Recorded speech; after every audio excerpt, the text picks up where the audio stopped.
चलिए मेरे दोस्त, आज हम लोग 10th क्लास के बहुत ही बेहतरीन चैप्टर जो बिहार बोर्ड के दृष्टिकोण से काफ़ी स्तरीय प्रश्न इससे पूछे जाते हैं, चैप्टर 8 है। इसका नाम है त्रिकोणमिति। त्रिकोणमिति हम लोग पूरा एकरा में बात को चर्चा करेंगे कि त्रिकोणमिति आखिर कैसे बेहतर है सबसे अच्छा अंक ले आने के लिए यह चैप्टर। एक बात आप समझिए कि अगर सुबह के भुलाइल शाम के कोई घर आ जाए तो उससे भुलाइल नहीं कहते हैं। ये बात को आप ध्यान में रखिए। यहाँ त्रिकोणमिति में ऑब्जेक्टिव प्रश्न जो होता है वो 20 अंक का पूछा जाता है, 20 नंबर का पूछा जाता है, और 2 मार्क्स वाले सवाल 3 को पूछा जाता है जो 2 नंबर का रहता है, और 3 दूनी कितना 6 नंबर हो गया। और 5 मार्क्स वाला सवाल जो होता है वह 1 रहता है, एकदम फिक्स है, हर साल पूछता ही पूछता है 20 नंबर के ऑब्जेक्टिव, और 5 मार्क्स वाला सवाल 1 और 2 मार्क्स वाला सवाल आपका 3 से 4 गो प्रश्न में रहते हैं।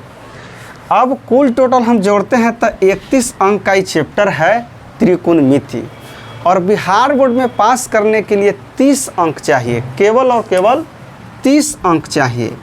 अब यहाँ बात समझिए कि अगर हम त्रिकोणमिति को खूब अच्छी तरह अच्छा से पढ़ लेते हैं तो हमें 30 अंक ले आने के लिए इसमें कोई किंतु परंतु का बात नहीं रहेगा।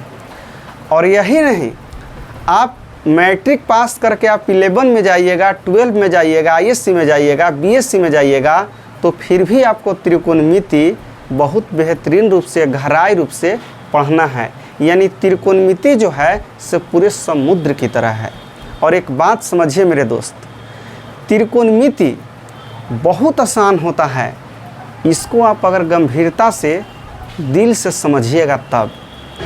चलिए हम लोग त्रिकोणमिति के बारे में खूब अच्छे से पढ़ते हैं। सबसे पहले बात समझिए कि त्रिकोणमिति का मतलब क्या होता है। त्रिकोणमिति, त्रि मतलब होता है 3, गोण मतलब होता है भुजा, और मेट्रॉन के मतलब होता है माप, और यह ग्रीक शब्द से बना है। कौन शब्द से? ग्रीक शब्द से बना है। और 3 भुजा माप। अब इसको हिंदी में देखते हैं त्रिकोणमिति का, तो देखिएगा त्रि प्लस कोण प्लस मिति होता है। त्रि के मतलब 3 होता है, कोण के मतलब कोण होता है, और मिति के मतलब माप होता है।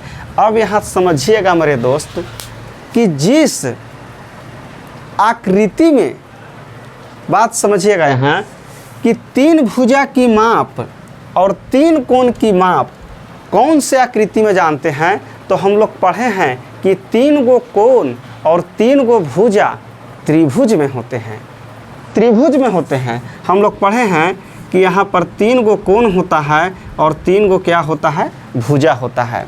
और त्रिकोणमिति का शाब्दिक अर्थ यही होता है कि त्रि मतलब 3, गोण मतलब भुजा, और मेट्रॉन के मतलब माप होता है। यह ग्रीक शब्द के भाषा से बना हुआ है। और हिंदी में इसको देखें तो त्रि के मतलब 3, कोण के मतलब कोण, और मिति के मतलब माप होता है। यानी कहने का मतलब कि 3 कोण और 3 भुजा, 3 कोणों की माप और 3 भुजाओं की माप जिसके बारे में पढ़ना है वही त्रिकोणमिति कहलाता है। तब 3 गो कोण और 3 गो भुजा किस में होता है? तब त्रिभुज में होता है। और त्रिभुज के बारे में ये जो कोण आप देख रहे हैं, यह कोण और यह जो भुजा देखते हैं, इसी के संबंध के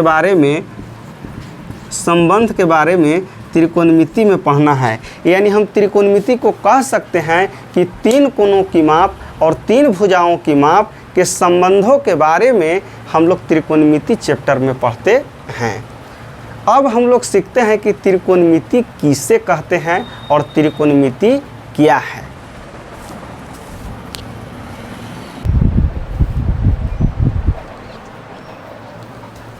तो चलिए हम बोर्ड पर लिखे हैं कि त्रिकोणमिति क्या है।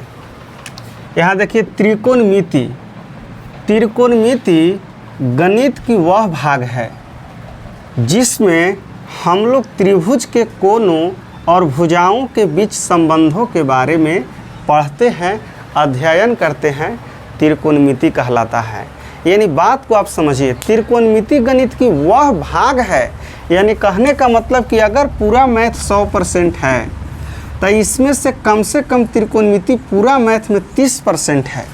तो यही कह रहा है कि त्रिकोणमिति गणित की एक छोटा सा भाग है, वह भाग है जिसमें हम लोग त्रिभुज के केवल कोण एवं भुजा के बीच संबंध क्या होता है, उस संबंधों के बारे में अध्ययन करते हैं, पढ़ते हैं, त्रिकोणमिति कहलाता है। पूरे बेसिक लेवल से चल रहे हैं कि त्रिकोणमिति क्या होता है, त्रिकोणमिति का मतलब क्या होता है। और ध्यान दीजिए, हम एक शायरी लिखे हैं, इस बात को खूब आप अच्छा से ध्यान दीजिए। जिंदगी खेलती भी उसी के साथ है, जिंदगी खेलती भी उसी के साथ है, जो खिलाड़ी बेहतरीन होता है, जो खिलाड़ी बेहतरीन होता है। दर्द सबके एक से हैं, दर्द जीवन में सबको एक न एक है।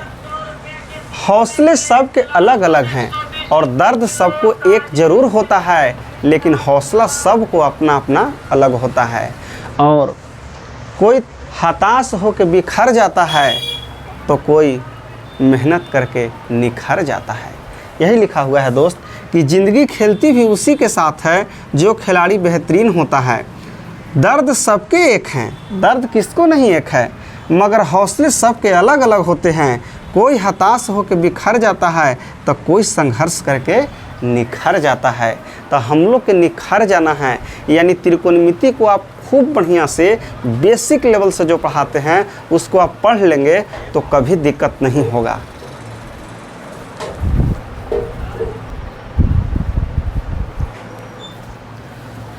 अब हम समझते हैं कि त्रिकोणमिति में जो हम लोग पढ़ें कि त्रिकोणमिति त्रिभुज के कोणों एवं भुजाओं के बीच संबंधों के बारे में पढ़ते हैं, उसे त्रिकोणमिति कहते हैं।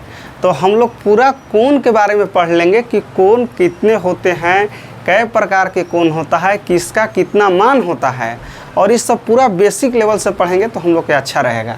तो लिखे है कोणों का वर्गीकरण, काइंड्स ऑफ एंगल। यानी पहला होता है समकोण, जो त्रिकोणमिति के दृष्टिकोण से पढ़ने के लिए बहुत ही VVI है। समकोण, राइट एंगल इसको कहते हैं। समकोण का मतलब होता है कि वह कोण जिसका मान 90 डिग्री हो, समकोण कहलाता है। जिस कोण का वैल्यू 90 डिग्री के बराबर हो वह समकोण कहलाता है। आप यहाँ ध्यान दीजिए, अगर दो गो किरण यहाँ से एक ऐसे मिला, यहाँ से एक ऐसे, यानी कहने का मतलब कि ये गो खाड़ा और एक गो पाड़ा रहेगा, तो इसके बीच में जो कोण बनता है यह समकोण कहलाता है। इस कोण का वैल्यू 90 डिग्री के बराबर होता है। दूसरी बात, दूसरा एग्जाम्पल, अब अगर यहाँ से दो गो किरण यदि मिला और यहाँ पर यहाँ जो कोण बनेगा, यह कोण का वैल्यू कै डिग्री होगा, 90 डिग्री होगा। यानी यहाँ पर यहाँ ए कहेंगे, यहाँ बी कहेंगे, यहाँ सी कहेंगे, यहाँ ए कहेंगे, यहाँ बी कहेंगे, यहाँ सी कहेंगे। तो बताइए कोण ACB का वैल्यू कै डिग्री आएगा, 90 डिग्री होगा। और कोण ABC का वैल्यू कै डिग्री, 90 डिग्री के बराबर होगा। यानी जिस कोण का मान 90 डिग्री के बराबर हो वह समकोण कहलाता है। और दूसरे नंबर हम लोग देख रहे हैं न्यून कोण। इस सब हम लोग 5वां 6ठा में पहले ही पढ़े हैं कि न्यून कोण क्या है। तो जिस कोण का वैल्यू, जिस कोण का मान 0 डिग्री से बड़ा और 90 डिग्री से छोटा होता है वह न्यून कोण कहलाता है। वह कोण जिसका मान 0 डिग्री से बड़ा तथा 90 डिग्री से छोटा हो न्यून कोण कहलाता है। अर्थात एग्जाम्पल से समझने के लिए अगर बताइए यहाँ से एक वो सीधा लाइन किरण और एक वो पाड़ा रहता है तो इसके बीच में जो कोण बनता है वह 90 डिग्री का कोण होता है। तो बताइए अगर यहाँ से वो हम तिरछा ले लेते हैं, वो यह तिरछा ले लेते हैं, तो यहाँ पर जो कोण बनेगा दोस्त ध्यान दीजिएगा। तब मान लिए कि कोण कै डिग्री है, 60 डिग्री है, तो यह कोण आपका न्यून कोण कहलाएगा। जैसे देखिए यहाँ पर अगर दूसरा एग्जाम्पल में यहाँ से लेकर के और यहाँ से इसको कोण अगर बना लें और मान लेते हैं कि यह कोण अगर यदि 89 डिग्री है तो बताइए 89 डिग्री की कोण बनेगा तो यह भी न्यून कोण होगा। 89.5 89.5 डिग्री का भी कोण बनेगा तो वह न्यून कोण कहलाएगा, कारण कि 0 डिग्री से बड़ा और 90 डिग्री से छोटा होना चाहिए। अगर मान के चलिए कि यहाँ पर हमने कोण बना रहे हैं, तो कोण बनाएं, अगर यहाँ 70 डिग्री का कोण बन गया तो यह कोण कौन कोण कहलाएगा? न्यून कोण कहलाएगा। अगर यहाँ ए है, यहाँ ओ है, यहाँ बी है, तो कोण ए ओ बी का वैल्यू कै डिग्री? 89 डिग्री, जो कि यह कौन कोण है? न्यून कोण है।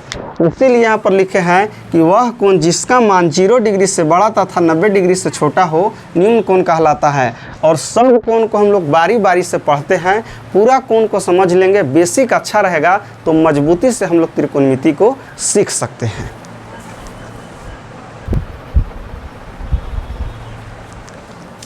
अब तीसरे नंबर हम लोग कोण को देखते हैं। तीसरा है अधिक कोण। इस सब को उतना यूज नहीं है, लेकिन फिर भी हम लोग पढ़ लेते हैं।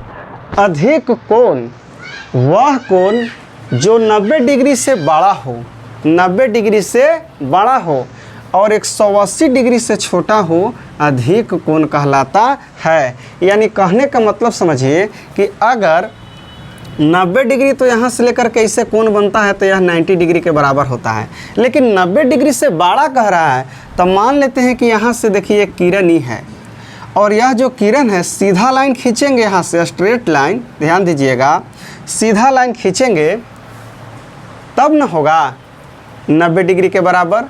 लेकिन इसको हम टेढ़ कर देते हैं, हल्का सा ऐसे कर देते हैं तो यह जो कोण बनेगा, यहाँ पर ध्यान दीजिएगा, मान लेते हैं कि यह कोण कै डिग्री है? 120 डिग्री है। यहाँ ए है, यहाँ ओ है, यहाँ बी है, इसलिए कोण ए ओ बी बराबर कै डिग्री हो गया? 120 डिग्री हो गया। यानी कहने का मतलब कि ऐसा कोण जो 90 डिग्री से बड़ा और 180 डिग्री से छोटा हो अधिक कोण कहलाता है। और अधिक कोण ए ओ बी बराबर 120 डिग्री, जो 90 डिग्री से बड़ा है और 180 डिग्री से छोटा है। अब देखिए, अगर दूसरा हम एग्जाम्पल इसमें लेते हैं तो यहाँ से बताइए, अगर यहाँ से कोई किरण है और यहाँ से सीधा किरण आएगा तो 90 डिग्री के कोण बनता है, तो बड़ा करना है तो यहाँ से इस तरीक़ा से ले लेंगे। तो अब समझिए, यहाँ से जो कोण मान लेते हैं कि 170 डिग्री के बना, तो बताइए 90 डिग्री से बड़ा है और 180 डिग्री से छोटा है। अगर मान लेते हैं यहाँ ए मान लेते हैं, यहाँ बी मान लेते हैं, यहाँ सी मान लेते हैं, तो आप बताइए कि कोण ए बी और सी बराबर कै डिग्री हो गया? 170 डिग्री, जो यह कौन कोण के निरूपित करता है? तो यह अधिक कोण के निरूपित करता है। यानी आप बात समझ लीजिए, कॉपी में इसको नोट कर लीजिएगा कि जिस कोण का मान 90 डिग्री से बड़ा और 180 डिग्री से छोटा हो वह कौन कोण कहलाता है? अधिक कोण कहलाता है। और इसको फिगर से हम लोग समझ लेते हैं, रटने से नहीं होता है। और चौथा नंबर क्वेश्चन है, कोण का मान लिखे हैं यहाँ पर, चौथा है रैखिक कोण। हम लोग 9th क्लास में पढ़ते थे तो पढ़े थे कि अगर कोई भी रेखा है और इस रेखा पर अगर कोई किरण खड़ा रहता है तो ये जो दो गो कोण बनता है इसको कहते थे आसन कोण। और दोनों कोण को जोड़ते थे तो यह कोण 180 डिग्री के बराबर होता था।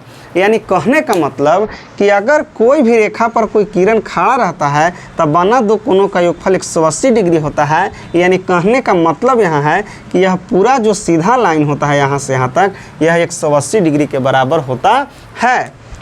तो इसको हम लोग उदाहरण के लिए यहाँ पर लिख सकते हैं कि अगर इस तरीका के रहेगा, ए रहेगा, ओ रहेगा, बी रहेगा, तो इसको लिख सकते हैं कि इसलिए कोण ए ओ बी बराबर कै डिग्री?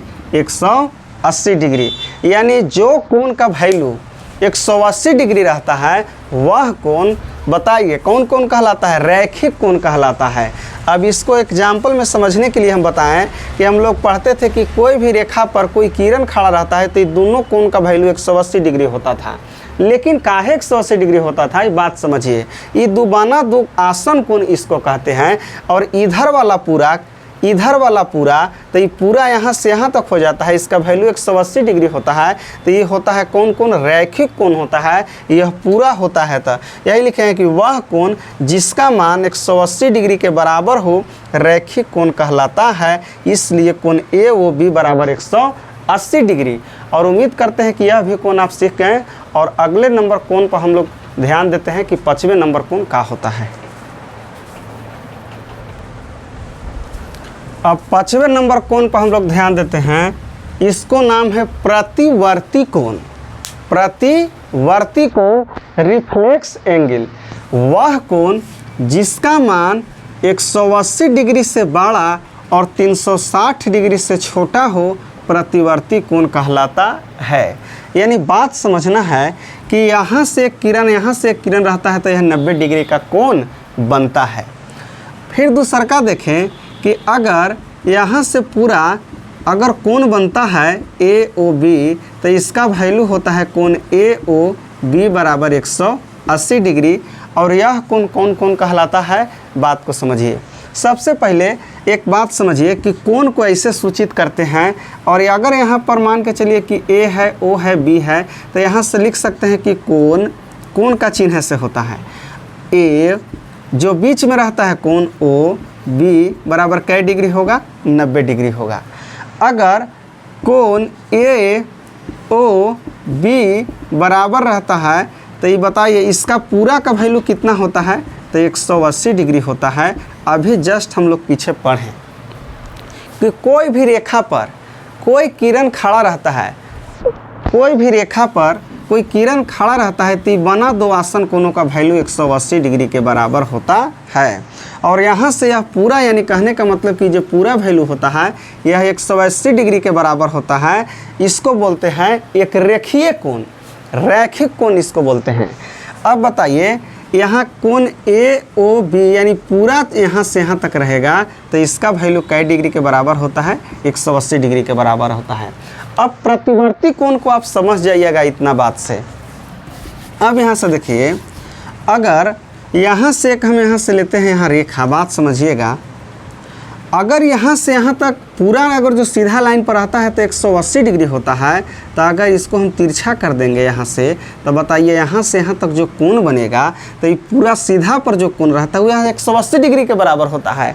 और यहाँ से इसको मोड़ के यहाँ कर दिए तो ये कै डिग्री के बराबर होगा। इसको लिख सकते हैं कि यह कोण का वैल्यू कितना है जी, तो 280 डिग्री के बराबर हम लोग लिख सकते हैं। तो देखिए वह कोण जिसका मान 180 डिग्री से बड़ा और 360 डिग्री से छोटा, तो 280 डिग्री बना दिए इसको। यहाँ A है, यहाँ O है, यहाँ B है, तो कह सकते हैं कि इसलिए कोण AOB बराबर कै डिग्री, 280 डिग्री। यह कौन कोण हो गया, तो यह प्रतिवर्ती कोण हो गया।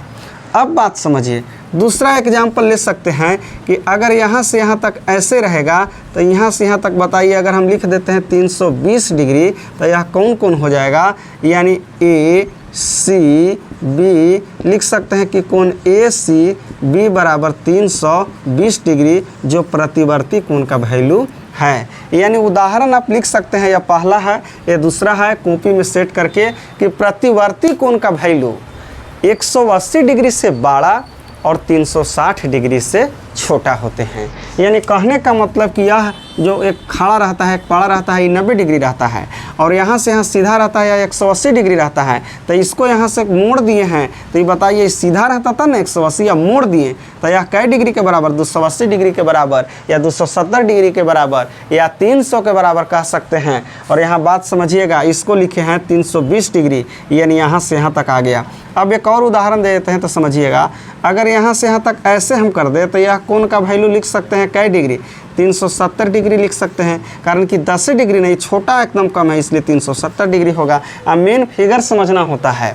फिगर आप समझ गए, मैथ जो है सो फिगर का खेल होता है। फिगर आप समझिए, इस सबके रटने से नहीं होता है कि वैसा कोण जिसका मान 180 डिग्री से बड़ा और 360 डिग्री से छोटा हो जाएगा वह प्रतिवर्ती कोण कहलाएगा। और इमेज समझ में नहीं आ रहा है कि क्या होगा तो परेशानी बढ़ जाएगा, आपको समझ में कभी नहीं आ सकते हैं। इसलिए मेन इमेज को समझना होता है। मैथ में आकृति वाला को आकृति आप समझिएगा तबे बना पाइएगा। अब अगले नंबर हम लोग पढ़ते हैं पूरक कोण, कॉम्प्लीमेंट्री एंगल क्या है। जब दो कोण का मान 90 डिग्री के बराबर हो तो वह कहलाता है पूरक कोण। यानी बात को समझिए, अगर कोई कोण मान लेते हैं कि यह कोण आपका है 55 डिग्री और यह है आपका कोण है 35 डिग्री। तब बात समझिएगा, अगर दोनों कोण के जोड़ेंगे तो कितना के बराबर आएगा? तब 55 5 60 30 कितना हो जाएगा? 90 डिग्री के बराबर आ रहा है। यानी कहने का मतलब कि जब दो गो कोण के वैल्यू को जोड़ते हैं और उसका मान 90 डिग्री के इक्वल आता है तो वह पूरक कोण कहलाता है। तब पूरक कोण के उदाहरण बताइए। अगर एक गो कोण का वैल्यू 45 डिग्री है तो दूसरा का कोण पूरक कोण कितना होगा? तब बताइए, 45 है तो दूसरा का 45 हो जाएगा, कारण कि दोनों को जोड़ेंगे तब ना 90 डिग्री आएगा। दूसरा नंबर, अगर 70 डिग्री का पहले का पूरक कोण है तो दूसरा का पूरक कोण का मान क्या होगा? तो बताइए 20 डिग्री होगा, कारण कि जोड़ेंगे तो होगा। ऐसा कई उदाहरण ले सकते हैं। अगर पहले का 60 डिग्री है तो दूसरा का कितना डिग्री होगा? 30 डिग्री हो जाएगा। यानी कहने का मतलब कि जो भी कोण रहेगा दो गो और उसका वैल्यू 90 डिग्री के बराबर आएगा, 90 डिग्री के बराबर आएगा तो वह कोण कौन कोण कहलाएगा? पूरक कोण कहलाएगा। यानी इस सब को उतना यूज नहीं है, लेकिन फिर भी हम चाहते हैं कि पूरा बेसिक लेवल से चलें। तो उम्मीद करते हैं कि पूरक कोण को आप समझ गए कि जब दो कोणों का जोड़ 90 डिग्री के बराबर हो तो उसे कौन कोण कहते हैं? पूरक कोण कहते हैं। और अगला हम लोग पढ़ते हैं, एक होता है समपूरक कोण।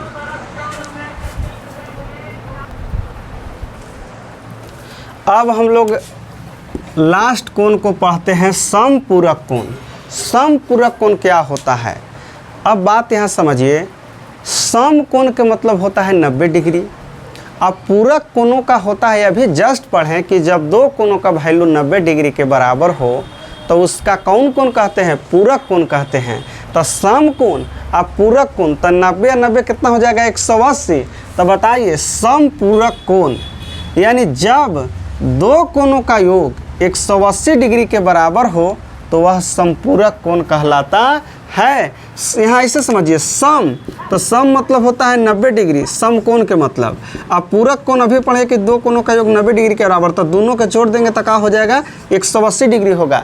याद करने का ट्रिक, अगर बताइए ये कोण 80 डिग्री है, ये कोण 100 डिग्री है, दोनों के जोड़ला पर आएगा 180 डिग्री आएगा। तो अब यहाँ बात को समझिए कि दो गो कोण के जोड़ेंगे, अगर उसका वैल्यू 180 डिग्री के बराबर आएगा तो वह कोण कौन कोण कहलाएगा? समपूरक कोण कहलाएगा। जैसे उदाहरण के लिए पहला लेते हैं, अगर एक पहला 100 डिग्री के कोण था, दूसरा का 80 डिग्री हुआ तो दोनों कौन कोण हुआ? समपूरक कोण हुआ।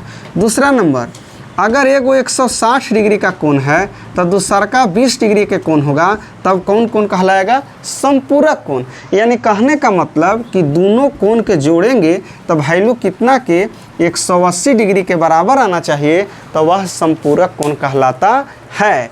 अब जैसे देखिए, मान लेते हैं कि पहला कोण का वैल्यू जो है से 170 डिग्री है, तो दूसरा का समपूरक कोण का वैल्यू क्या होगा? तो बात समझिए, जानते हैं कि अगर 170 डिग्री है और मान लेते हैं कि दूसरा का कोण x डिग्री है, तो बराबर दोनों के जोड़ते हैं तो वैल्यू 180 डिग्री के बराबर होता है। अब यहाँ से x डिग्री बराबर निकालेंगे, x बराबर निकालेंगे। अब बात को समझिएगा, तो डिग्री कर दीजिए, कारण कि 170 डिग्री दूसरा का कोण मान लीजिए कि कोण डिग्री में होता है तो x डिग्री है, बराबर 180 डिग्री। अब बताइए x बराबर निकालिएगा तो 180 डिग्री में से 170 डिग्री घट जाएगा तो क्या बचेगा? तो 10 डिग्री बचेगा। यानी कहने का मतलब कि अगर दो कोण का जोड़ 180 डिग्री के बराबर हो जाए, इक्वल हो जाए, तो वह उस कोण को समपूरक कोण कहते हैं। और यहाँ पर ध्यान देना एक बात है कि अगर पहला कोण का वैल्यू दिया रहे 130 डिग्री, तो दूसरा का कोण 130 डिग्री में कितना जोड़ेंगे कि 180 डिग्री होगा। तो इस प्रोसेस के अनुसार हम लोग दूसरा का समपूरक कोण का वैल्यू ज्ञात कर ले सकते हैं। तो पूरा हम लोग यहाँ कोण के सिस्टम के बारे में देख लिए और उम्मीद करते हैं कि यह पूरा कोण आपको समझ में आया होगा। कि ये सब बताना पूरा ज़रूरी नहीं था, लेकिन फिर भी हमने बता दिया और पूरा कोण हम लोग पढ़ लिए। अब हम लोग अगले वीडियो में हम लोग बेसिक लेवल से देखेंगे कि समकोण त्रिभुज का जो है उसका ज़्यादा प्रयोग करते हैं त्रिकोणमिति में। तो अगला में हम लोग चलेंगे कि समकोण त्रिभुज क्या होता है, समकोण त्रिभुज कहते किसको हैं, समकोण त्रिभुज में 3 गो भुजा का नाम क्या होता है, और पूरा बात को हम लोग सीखेंगे और त्रिकोणमिति पर वहाँ से हम लोग शुरू करेंगे। ये एकदम 0 लेवल की बेसिक बात हुआ कि त्रिकोणमिति क्या है, किसको कहते हैं, कितना अंक के पूछे जाते हैं, ये पूरा सिस्टम को हम लोग देख लिए। तो उम्मीद करते हैं कि यह वीडियो आपको पूरा बेहतरीन रूप से समझ में आया होगा। तो हम लोग नेक्स्ट वीडियो में आगे की ओर बढ़ेंगे। Thank you.